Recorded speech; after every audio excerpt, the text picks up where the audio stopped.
Our guest today is Benjamin Fernandes, the founder and Chief Eating Officer. Yep, you heard that right. Chief Eating Officer of Nala. Benjamin grew up in Tanzania and earned scholarships to America at the age of 17. By 21, he made history as the youngest African ever accepted into Stanford Graduate School of Business and the Harvard Kennedy School of Government, being the first Tanzanian to attend both institutions. A former national TV personality back home, Ben founded Nala in 2018, a fintech startup building payments for the next billion. Nala recently raised $10 million from top US investors including Y-Combinator and Accel. With his talk, The World is Becoming More African, let's dive into Ben's incredible journey and hear his insights on the evolving global influence of Africa. Here's Ben.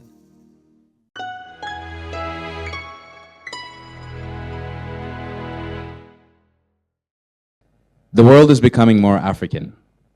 It was a New York Times article in October 2023 that came out that described this. Now, as you're looking at me on stage, you're probably thinking, are you even African?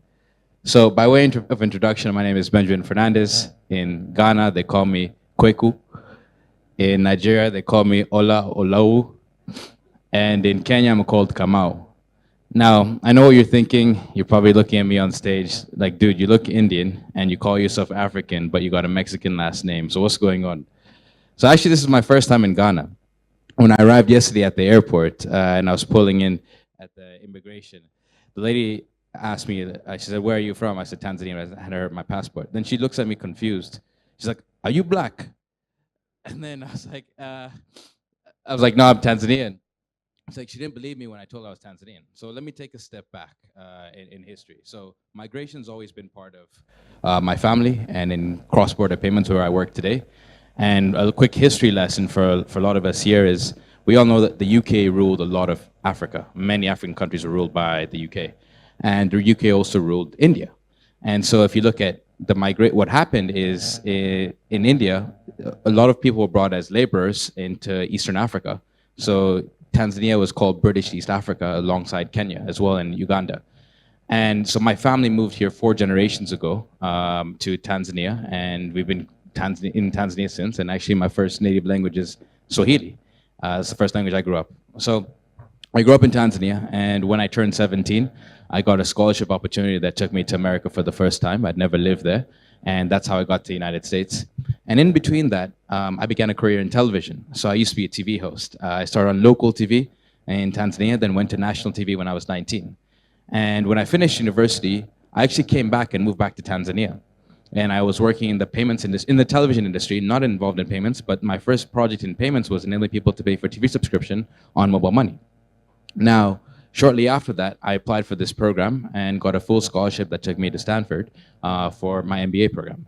Now, Stanford gave out a full scholarship to 8 African students a year, and that was how I got to go back to the Bay Area, and I'd never been there. Now, this opportunity changed my life personally, and shortly after that, I started working for the Bill and Melinda Gates Foundation in the payments team.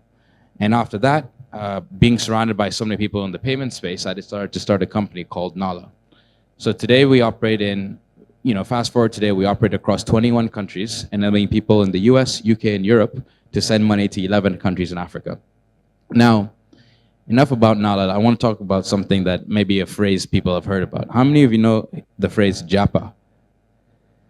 Okay, what does japa mean? To run away, to leave.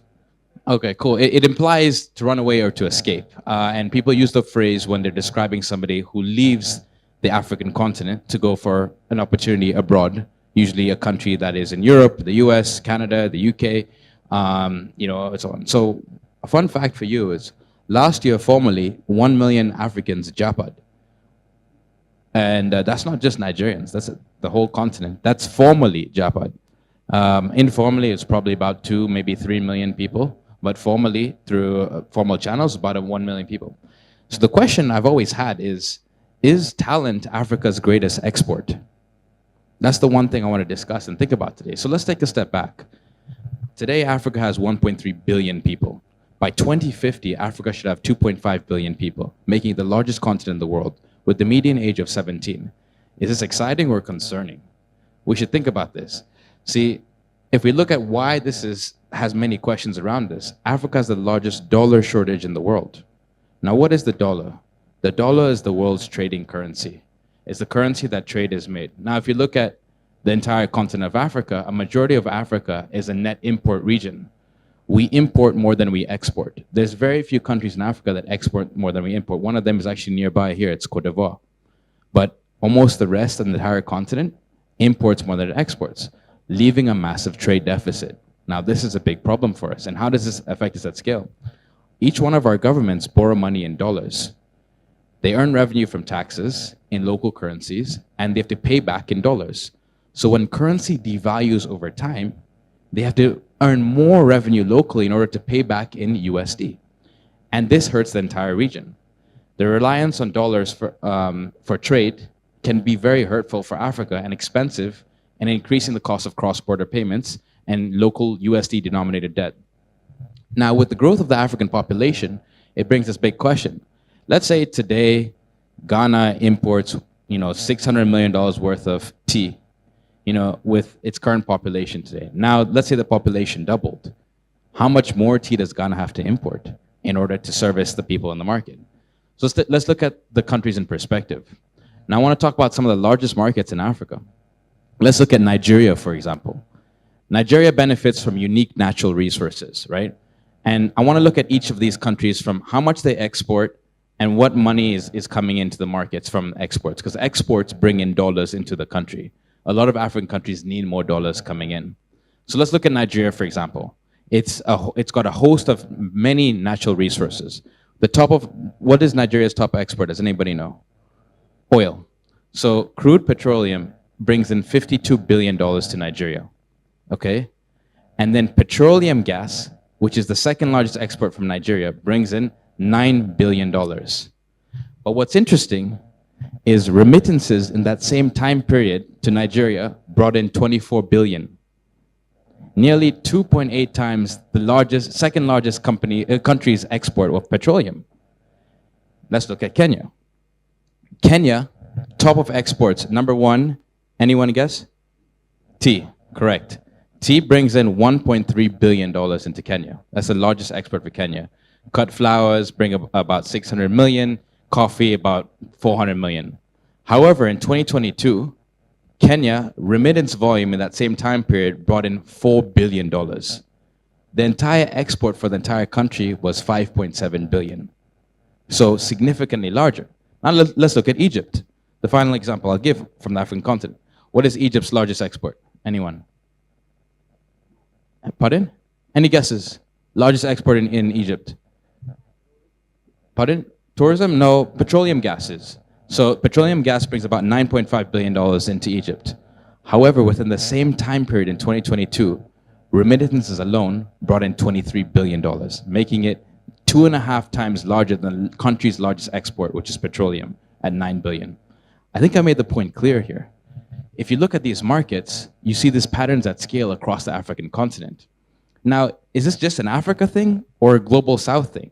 If you look at India, for example, India exported $468 billion total, okay? Similar population size, India 1.3 billion, Africa 1.3 billion, okay?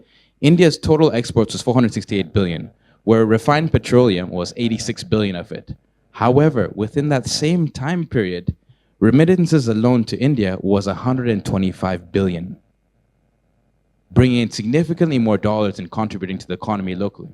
So one might argue and create the case that the departure of individuals from emerging markets to the West, or I don't like the term West, but Europe, US, UK, can actually significantly contribute a lot to local economies and bring in significantly more tangible dollars into the market than any local product that is exported in the country. Now, the question is, how are our African governments dealing with this? I think this is completely overlooked by many African regions and African governments in the market. Some governments have a ministry of tea, or in Nigeria have a ministry of petroleum, but don't even have a ministry that supports the diaspora or the migrants that japad and went away.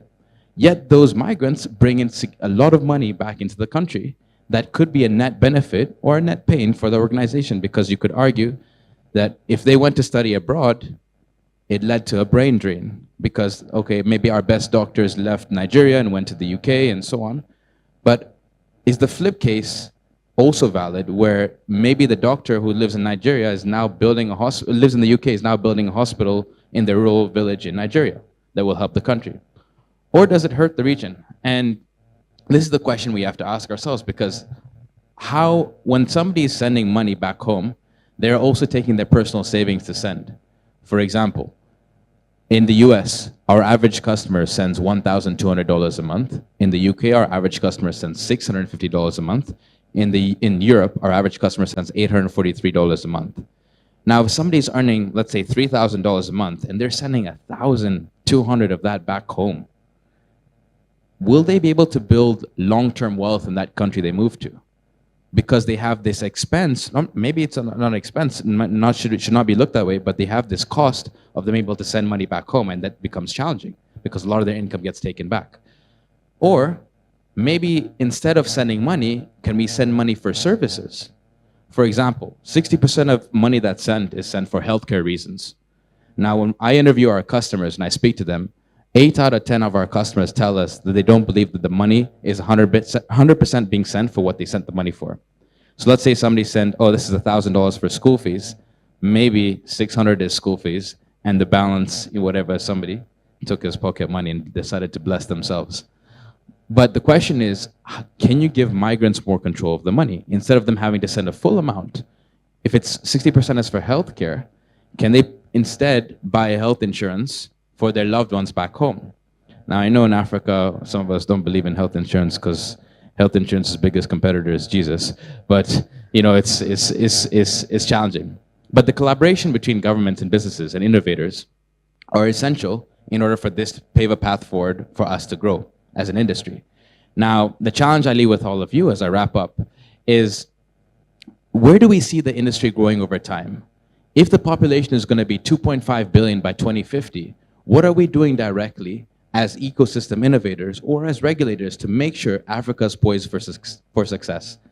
So in Tanzania, we like to say, there's a saying I always phrase is, to whom much is giving, much is required. And for us, each one of us in this room are at a place of privilege because we each innovate and build companies or work in industries can influence the way Africa looks like in 10 to 20 years. So that's the question I'll leave with you. I'm optimistic and bullish about the African region. There's a lot of work and a lot of challenges that we have to ask ourselves about. Asante sana. Thank you.